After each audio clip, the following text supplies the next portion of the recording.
Hello my dear student, Future Creative Classes में आपका बहुत बहुत स्वागत है। आज हम फ्यूचर क्रिएटिव क्लासेस में माय डियर स्टूडेंट्स प्रश्नावली 3.3 का क्वेश्चन नंबर फर्स्ट सोल्व करने जा रहे हैं। क्वेश्चन फर्स्ट क्या है हम देखते हैं। निम्न रेखिक समीकरण युग्म को विलोपन तथा प्रतिस्थापन विधि से हल कीजिए। किससे हल करना है इसको? विलोपन तथा प्रतिस्थापन विधि से हल करना है। तो देखिए इसमें 4 क्वेश्चन दे रखे, तो अभी हम 2 क्वेश्चन इसके सोल्व करने जा रहे हैं।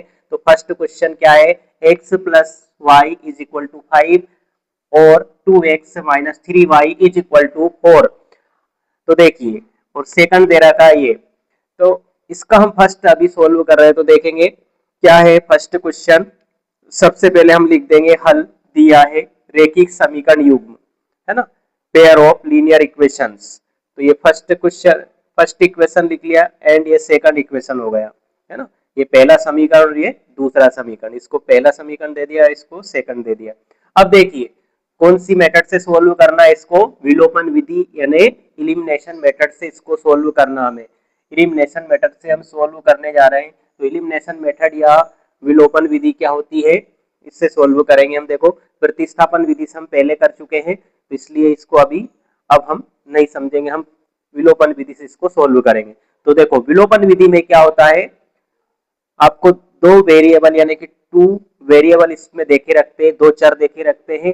तो उसमें क्या होता है, किसी भी एक का यहाँ पर विलोपन करना होता है, यानी कि एक चर या एक वेरिएबल यहाँ पे हटाएंगे तभी दूसरे का मान हम वैल्यू फाइंड कर पाएंगे, है ना। तो इसलिए क्या करना हमें, किसी भी एक का, अब देखो यहाँ से विलोपन करने के लिए, इलिमिनेशन करने के लिए क्या करना पड़ेगा, उनके गुणांक समान होना चाहिए। क्या समान होना चाहिए? किसी भी x या y के गुणांक समान होना चाहिए। तो यहाँ पर क्या है, x का गुणांक देखो 2 है और y का गुणांक इसमें क्या है, 3 है ना। तो y का गुणांक देखेंगे, देखो किसी का भी x या y किसी का भी गुणांक समान कर सकते हैं। तो यहाँ पर देखिए हम x से कई कर लेते, चलो। तो ऐसे क्या है, यहाँ पे इंटू का साइन लगाएंगे, इंटू का चिन्ह लगाएंगे। अब देखो पहले इक्वेशन में, फर्स्ट इक्वेशन में देखो x का गुणांक क्या है, 1, यानी इसके इंटू में कुछ भी नहीं, मीन्स क्या है, 1 है ना, 1 है। तो यहाँ पर क्या है, दूसरे समीकरण में 1 का गुणा कर देंगे। दूसरे समीकरण में किसका गुणा कर देंगे, 1 का। अब यहाँ पे देखो दूसरे समीकरण में देखेंगे, दूसरे समीकरण में x का गुणांक क्या है, 2 है, यानी x का कोफिशिएंट इसमें क्या है, 2 है। तो पहले वाले समीकरण में किसका मल्टीप्लाई कर देंगे हम, 2 का मल्टीप्लाई कर देंगे, है ना। इस प्रकार से हम कर सकते हैं, ठीक है। कोई सा भी समीकरण हो उसमें इस प्रकार से हम कर सकते हैं। देखिए चाहे तो हम सिर्फ इसमें क्या है, यहाँ पे 1 है तो भले इसमें कुछ भी नहीं करेंगे हम, है ना। हम क्या करा हमने इसमें, इस सिर्फ इसमें है 2 का मल्टीप्लाई कर देंगे और इसमें कुछ नहीं करेंगे तब भी सोल्व हो जाएगा। लेकिन हम क्या है इस प्रकार से करेंगे, तो इस प्रकार से किसी भी क्वेश्चन को हम सोल्व कर सकते हैं, कोई भी प्रॉब्लम नहीं होगी। हमारा क्वेश्चन जो है हमें सोचने की आवश्यकता नहीं ज्यादा इसमें, अगर हम इस तरीके से करेंगे। तो देखिए 2 का मल्टीप्लाई इसमें करेंगे तो क्या हो जाएगा, 2 का मल्टीप्लाई 2x प्लस और 2 का y में करेंगे तो 2y इज इक्वल टू हो जाएगा, और 2 का 5 में करेंगे तो 5 2 जा 10, यानी 1 दूने 10। अब 1 का मल्टीप्लाई इसमें करेंगे तो क्या हो जाएगा,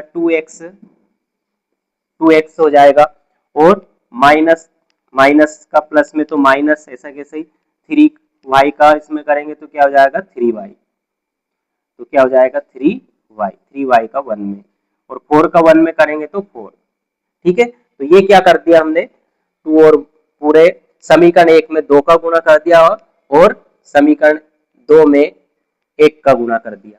अब देखिए तो यहाँ पे क्या है, देखो गुणांक समान हो गया, देखो x के, है ना। अब गुणांक समान होने पर क्या करते हैं, उनके चिन्ह अलग अलग होना चाहिए, तभी उनका विलोपन होगा, इलिमिनेशन होगा। तो क्या होगा, देखो यहाँ पे प्लस है और यहाँ भी प्लस है, तो x से x, ये 2x से 2x कट नहीं पा रहा है, इनको कैंसिल करना, मतलब कैंसिल होना चाहिए। तो ये कैंसिल नहीं हो रहा है, इसलिए क्या करेंगे, नीचे वाली समीकरण की हम क्या कर देंगे, चिन्ह बदल देंगे, है ना। तो इसके साइन चेंज कर देंगे। तो देखो ये प्लस है तो क्या हो जाएगा, माइनस का हो जाएगा। अब ये माइनस है तो क्या हो जाएगा, प्लस हो जाएगा। अब ये देखिए ये बराबर के इधर क्या है 4, है ना, तो ये इसका चिन्ह क्या है, प्लस है, तो प्लस है तो ये भी क्या हो जाएगा माइनस। अब हमने चिन्ह बदला है, तो जब भी यहाँ पे चिन्ह बदलते हम नीचे वाली समीकरण के, तो इस या साइड में क्या लिखेंगे, घटाने पर। क्या लिखोगे, घटाने पर। और अगर चिन्ह बदलने की आवश्यकता नहीं है तो क्या लिखोगे, जोड़ने पर। चिन्ह बदलने की आवश्यकता है, चिन्ह बदला है तो लिखेंगे घटाने पर, और चिन्ह नहीं बदला है तो लिखेंगे जोड़ने पर। ये याद रखना है। अब देखो, तो यहाँ पर क्या है, देखिए प्लस का 2x और यहाँ पे क्या है, माइनस का 2x। तो ये वाला चिन्ह हम मानेंगे, जो बदला है वो मानेंगे, ठीक है। तो ये प्लस का और ये माइनस का तो क्या हुआ, कैंसिल हो गया, ठीक है। ये प्लस का और ये प्लस का, ये चिन्ह भूल जाएंगे, है ना। ये जो बदला है वही मानेंगे हम, बाद वाला। तो देखो ये प्लस का 2y और ये प्लस का 3y, तो कितना हो जाएगा, 3 2 5y हो जाएगा, बराबर कितना है, ये प्लस का और ये माइनस का 4। तो 10 में से 4 गए, कितना बचेंगे, 6 बचेंगे। तो y बराबर कितना हो जाएगा, 6/5। y बराबर हो जाएगा 6/5, ठीक है। y बराबर 6/5 हो जाएगा, ठीक है।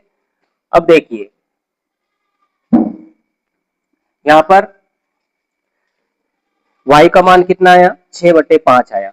अब ये जो मान है हम किसी भी एक या दो समीकरण में हम रख सकते हैं। एक या दो समीकरण दोनों में से किसी में भी इस मान को रख देंगे तो मान हमारा निकल जाएगा। तो यहाँ पर क्या है, y का मान हमें, तो देखिए यहाँ पे y का मान 6/5 आया। अब y का मान किस में रख देंगे, एक में, समीकरण एक में रख देते, किसी में भी रख सकते हो आप। तो यहाँ रख रहे हैं हम, तो यहाँ लिखेंगे y का मान, y का मान समीकरण, y का मान समीकरण एक में रखने पर, y का मान समीकरण एक में रखने पर। तो देखो y का मान समीकरण एक में रखेंगे तो समीकरण एक में देखो क्या हो जाएगा, एक से ऐसा कैसे ही, और y के स्थान पे क्या रख देंगे, 6/5। तो 6/5 बराबर क्या है, 5। तो बराबर ये 5, ऐसा कैसे। अब क्या करेंगे, हमें किसका मान ज्ञात करना है, x का। तो x का मान ज्ञात करना है, तो ये क्या है, 6/5। इसके बटे में क्या आ रहा है, 5 आ रहा है। अब ये 5 यहाँ से हटाने के लिए हम क्या करेंगे, या तो इसको उधर पहुंचा दो, पक्षांतर कर दो, या पक्षांतर नहीं करे तो क्या करें, यहीं पे पूरे समीकरण में 5 से गुणा कर देते, ये बटे वाली संख्या इसमें से हट जाएगी। तो यहाँ देखो 5 से गुणा कर देते तो क्या हो जाएगा, ये 5x हो जाएगा। और यहाँ 5 से गुणा करा तो कितना हो जाएगा, 6, क्योंकि यहाँ पे क्या है, 6/5 है। अगर हम यहाँ पे 5 से गुणा करेंगे तो 5 से 5 कट जाएगा, तो बचेगा क्या, 6। 6 का गुणा यहाँ एक में कर देंगे, एक बचेगा, तो 6 कम 6 होगा। तो इस प्रकार से, और बराबर यहाँ भी 5 से गुणा करेंगे तो 5 25, है ना, 25 हो जाएगा। अब यहाँ कारण बता दो ये कैसा आया, है ना। पूरे समीकरण में किससे गुणा किया हमने, 5 से गुणा। तो यहाँ पे लिख दो 5 से गुणा करने पर, 5 से गुणा करने पर, 5 से गुणा, बस शॉर्टकट में लिख दिया 5 से गुणा, समझ में आ जाएगा 5 से गुणा किया यहाँ से। अब क्या करेंगे, 6 का उधर पक्षांतर कर देंगे तो क्या हो जाएगा, 5x बराबर कितना हो जाएगा, 5 25, और इस 6 को इधर पक्षांतर करेंगे तो ये प्लस का है तो क्या हो जाएगा, माइनस का। तो क्या हो जाएगा, माइनस का 6, 6 का इधर पक्षांतर कर दिया। अब इसको घटा देंगे तो कितना बचेगा, 19 बचेगा, है ना। 25 में से 6 गए कितने बचेंगे, 19। अब यहाँ एक से इंटू में कितना, 5 है, तो इस 5 को इसके बटे में पहुंचा देंगे तो कितना हो जाएगा, बटे में पहुंचाएंगे तो ये 19/5 हो जाएगा, ठीक है। तो x का मान कितना हो गया, 19/5, और y का मान क्या हो गया, 6/5। और लास्ट में क्या लिख दोगे, अतः करके, हेंस रिक्वायर्ड, है ना, सॉल्यूशन, अतः अभिष्ट हल। तो यहाँ लिख देंगे अतः अभिष्ट हल।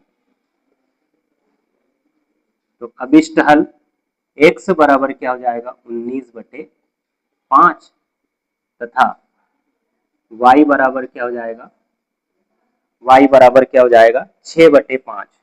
तो y बराबर हो जाएगा 6/5। तो ये हो जाएगा आंसर, है ना। अब आपको चेक करना है कि हमारा जो आंसर है वो सही है या गलत। अगर आपको कोई डाउट लग रहा है तो आप दोनों समीकरण में से किसी में भी मान रखेंगे, उसमें मान रखकर यहाँ पे सोल्व करेंगे तो आपका, है ना, LHS बराबर RHS आ जाता है तो हम समझेंगे कि हमारा आंसर सही है। अगर LHS बराबर RHS नहीं आता ये मान रखने पर x और y का, तो हमारा आंसर गलत है ना। ठीक है, तो इस प्रकार से हम ये मान रख के उसमें सोल्व भी कर सकते हैं, जांच कर सकते हैं, है ना। तो देखिए, ओके माय डियर स्टूडेंट, तो यहाँ पर क्या है, विलोपन विधि एग्जाम में, विलोपन और प्रतिस्थापन विधि का एग्जाम में क्वेश्चन पूछा ही जाता है, एक ना एक क्वेश्चन दोनों मेथड में से किसी भी मेथड का एक क्वेश्चन जरूर आता है। इसलिए वेरी वेरी IMP, इसको अच्छे से सोल्व करना है, बार बार रिवीजन करना है। Okay my dear student.